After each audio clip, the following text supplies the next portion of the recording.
Donc, je suis Mélanie Delattre-Vogt, je suis artiste. Ma pratique est plutôt orientée vers le dessin et la musique. Est-ce que c'est une question très difficile parce que c'est une question sérieuse. Est-ce que j'ai le droit d'avoir cette œuvre chez moi ? Bien sûr. Donc si l'idée c'est d'avoir cette œuvre chez soi, à côté de soi, de se réveiller et de se coucher avec cette œuvre, je pense qu'effectivement je pourrais choisir le Pierrot de Watteau. Et c'est pas parce que je suis de Valenciennes, c'est que cette œuvre est très énigmatique. En même temps, il y a des personnages qui te regardent. C'est quelque chose avec... Tu pourrais vivre une vie entière à être dans ce jeu de regard avec les personnages de la peinture. Il se trouve qu'à un moment donné, j'ai eu comme source un manuel de congélation. Et j'ai fait une série, j'ai fait une installation sonore. Et c'est le manuel de congélation, l'encyclopédie de la congélation reste peut-être une des sources les plus chères à mes yeux, et peut-être même plus que les dessins eux-mêmes.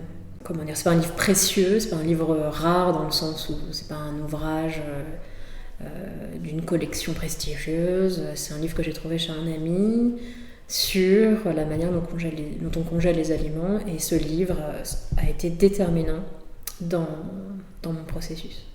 Donc effectivement j'en ai découlé des dessins, mais c'est le livre lui-même qui est mon premier talisman important. Je voulais être dompteuse de tigres, mais bon, pour des raisons vraiment techniques, il n'y avait pas beaucoup de formation de dompteur de tigres à Valenciennes.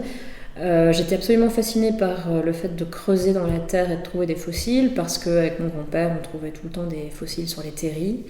Donc j'ai pris cette habitude de regarder par terre pour trouver des empreintes d'un passé très reculé sur des minéraux.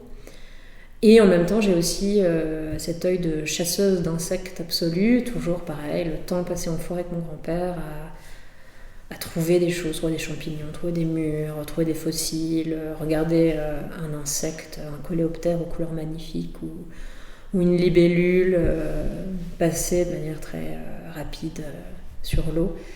Donc j'aurais voulu être peut-être paléontologue ou entomologiste, mais je ne pensais pas spécialement devenir artiste ou dessinatrice enfant. Mon œil. C'est parce que je vois des choses qui excitent particulièrement mon œil, ma pensée, que j'ai envie de dessiner. Et après, le crayon, l'aquarelle, le pinceau, tout ce que tu veux, ça reste un vecteur. Mais c'est d'abord l'œil qui regarde, qui envie aussi le contour de certaines choses.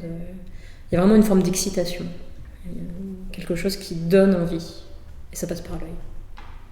J'ai vu des estampes de Kusai très jeunes, notamment sa série du Mont Fuji avec la montagne un peu rouge, marron, enfin un marron très chaleureux, et des nuages qui se découpent. Et ça me faisait curieusement penser au terri. Et je trouvais ça ça m'avait un peu captivée. C'est une forme qui m'était assez familière, mais une représentation très stylisée, très épurée, avec ce que donne le bois gravé, c'est-à-dire les petits manques, les petits... Il y a quelque chose de très particulier dans le bois gravé, dans le rendu des couleurs. Je dirais peut-être que c'était ça. Souvent, quand je discute avec de parfaits inconnus et que je leur dis que je dessine, ils me demandent tout de suite, ils me demandent quel genre de dessin et qu'est-ce que je dessine. Et en général, j'essaie de leur expliquer que ce n'est pas du dessin industriel ou technique ou d'illustration ou de bande dessinée, donc on élimine les possibilités. Et sur le sujet, en général, je leur dis que je dessine des choses bizarres, ou des choses qu'on ne s'attendrait pas forcément à voir dessiner. L'exemple du manuel de congélation est un bon exemple qui souvent ne leur donne pas vraiment qui laisse un point d'interrogation.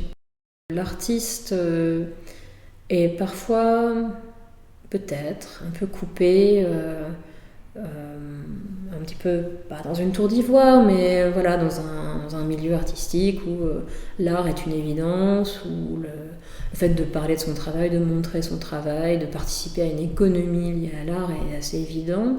J'ai été amenée à faire des interventions lors d'une résidence en Normandie dans un lycée agricole. Et c'est quelque chose qui finalement a eu une importance pour moi de m'adresser à un public qui n'était pas du tout habitué à voir un artiste vivant, leur parler, à voir sa pratique, à entendre parler de sa pratique.